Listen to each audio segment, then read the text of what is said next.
Imagine for a moment you're trying to find some clarity in a world that's just constantly, well, noisy, right? Yeah. Full of information, distractions. What if there was this ancient text, one that's really stood the test of time, offering a kind of roadmap for navigating exactly that? Mm. Today, we are taking a deep dive into the Sāriputtasutta. It's a really profound Buddhist text, and for centuries, it's offered guidance on cultivating inner strength. Mm. And our sources, well, they're direct excerpts from this ancient scripture, so we get a direct window into its timeless teachings.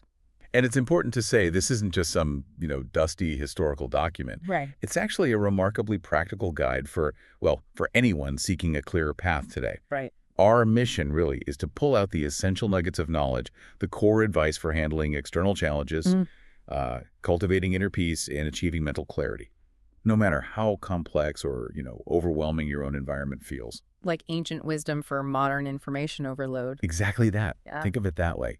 Okay, let's unpack this. So the Sāriputtasutta, it opens with this really profound sense of reverence, doesn't it? We hear Sāriputta himself expressing just deep admiration for the Buddha, describing him as charming, someone who dispels all darkness.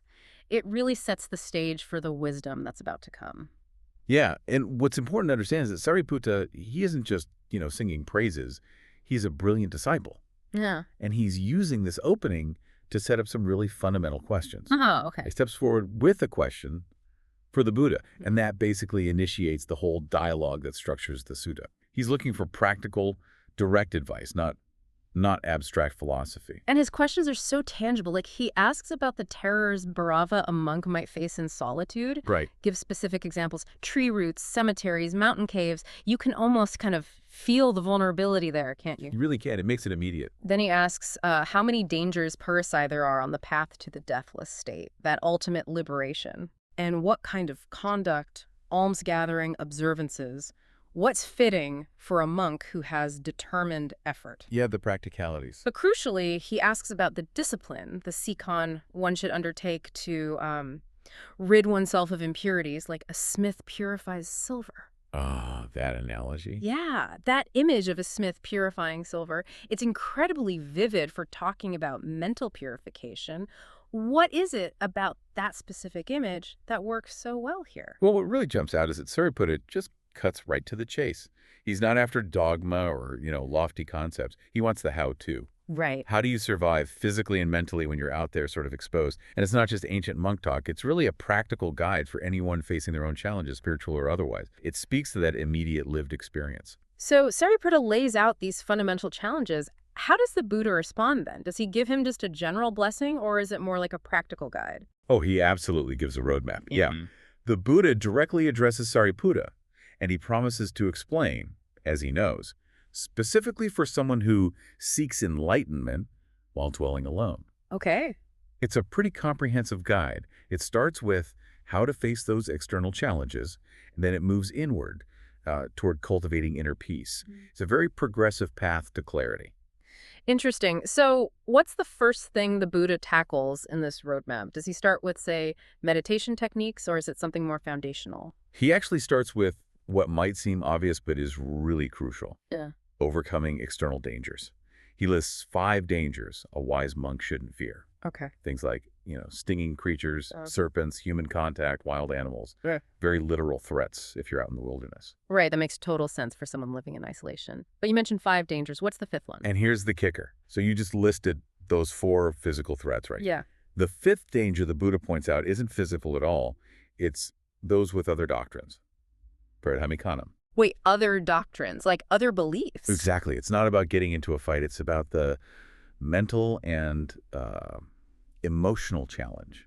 The fear or maybe the intimidation that can come up when you encounter opposing views or beliefs. Wow. Which is incredibly relevant, I think, for navigating diverse viewpoints in our own lives without getting swayed or disturbed or feeling threatened by them. So it's about being undisturbed, even when seeing, as the text says, there are many terrors. That mental fortitude, being undisturbed even by conflicting ideas. That sounds incredibly challenging. It is, definitely. But what about the more sort of basic physical discomforts? Does the Sutta address how to deal with those too, like hunger or cold? It absolutely does. Yeah, right. The Buddha lists common discomforts one must learn to endure: affliction by illness, hunger, and also cold and intense heat. Things we all face, really.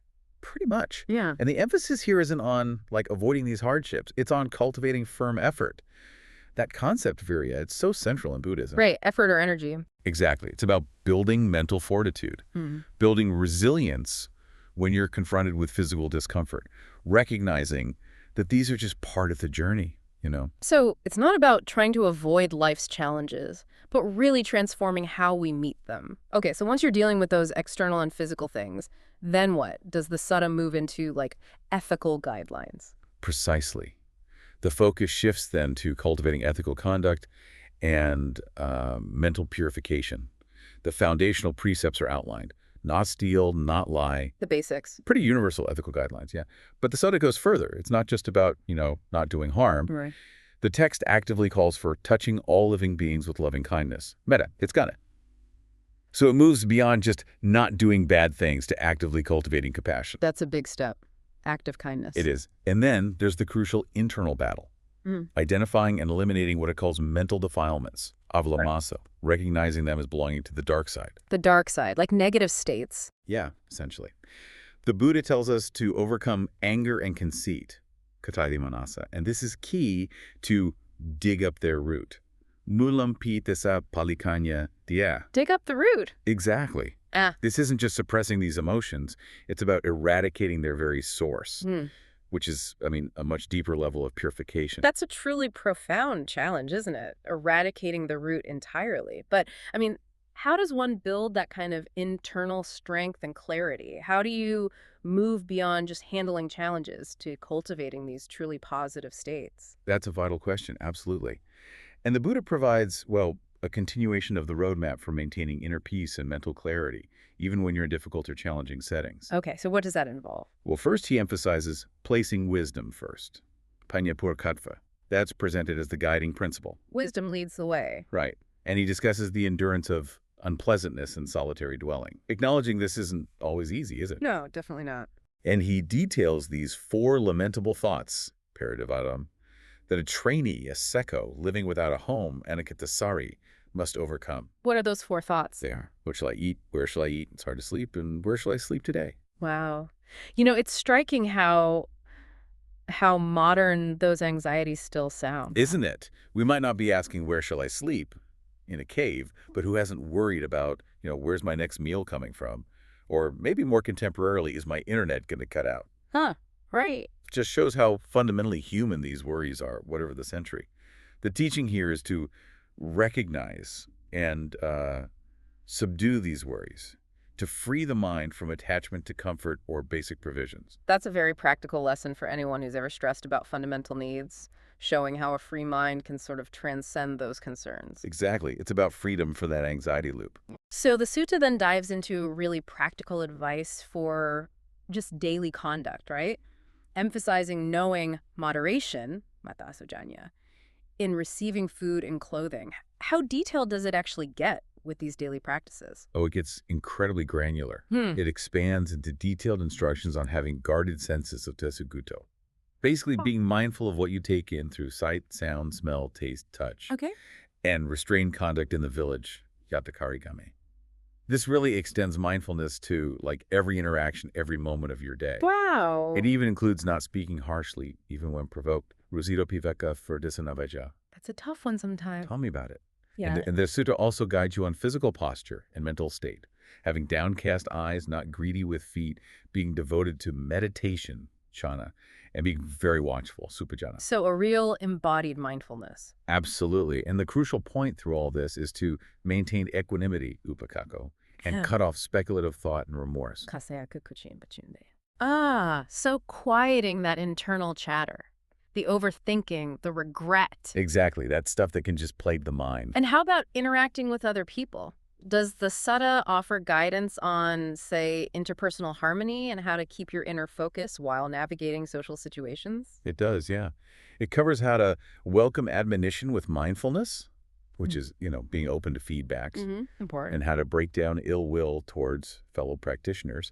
And the importance of skillful communication is highlighted. Speak skillfully, not excessively. Good advice for any situation, really. Definitely. But there's a piece of advice here that feels strikingly modern, too. Not dwell on public opinion. Janabaran hamaya, not chetaya. Wow. Ancient advice for navigating social pressures and gossip. Pretty much. Hmm. And the constant need for approval that can consume us even today, especially, with social media and everything. Imagine how much mental clutter that one piece of advice could clear. Seriously. Okay, so we've covered a lot of ground here, dealing with external dangers, physical hardship, ethics, anxieties, daily conduct. But now we're getting to what really cleanses the mind, right? Tackling the deepest sources of our worries and distractions. Right. This is really the core of the purification process. It brings us right back to Sāriputta's initial analogy of purifying silver. What does it actually mean to truly polish the mind? And the sutta gets right to the heart of what clouds our mind, calling them 5 impurities, or dusts, Panyakarajani. And they're surprisingly simple, aren't they? They are.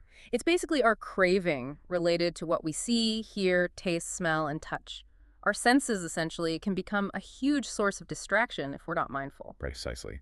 These are the attachments that cloud the mind, like dust on a mirror. The goal, the text says, is to conquer attachment, Sahita Raga, to these sensory experiences. Conquer attachment, not deny the senses. Exactly. It isn't about denying your senses or trying to live in some kind of void. It's about freeing the mind from craving them, from being bound by them. It's about seeing clearly, experiencing fully, but without being tangled up in desire. And the outcome described is, well, it sounds truly profound. By skillfully overcoming these attachments, the practitioner becomes well liberated in mind. Sūmita-citta. Yes. They become unified, Sāriputta, finding this deep internal coherence, and they're able to dispel darkness, Vihantamaso. Wow. Which brings the entire journey described in the sutta to its ultimate conclusion, a state of profound clarity, freedom, and an unshakable inner peace. So we've really journeyed from Sāriputta's initial, very practical questions about just surviving solitude and dealing with impurities, all the way to the Buddha's incredibly comprehensive and practical answers. It's quite a powerful roadmap for navigating life, isn't it? It really is. This deep dive into the Sāriputtasutta, it offers this timeless blueprint, and not just for ancient monks, but really for you, the learner, navigating a world that's just filled with information, distractions, challenges. Yeah. It's fundamentally about training the mind to be resilient, to be focused, and ultimately to be free from that dust of attachment that can obscure your own inner clarity. So if the sutta advises us to dig up the root of anger and discard mental defilements like dark side elements, maybe a final thought for you listening is, what are the specific roots and dark side elements in your modern life that perhaps you could begin to identify and then work to purify? Just like that smith purifies silver.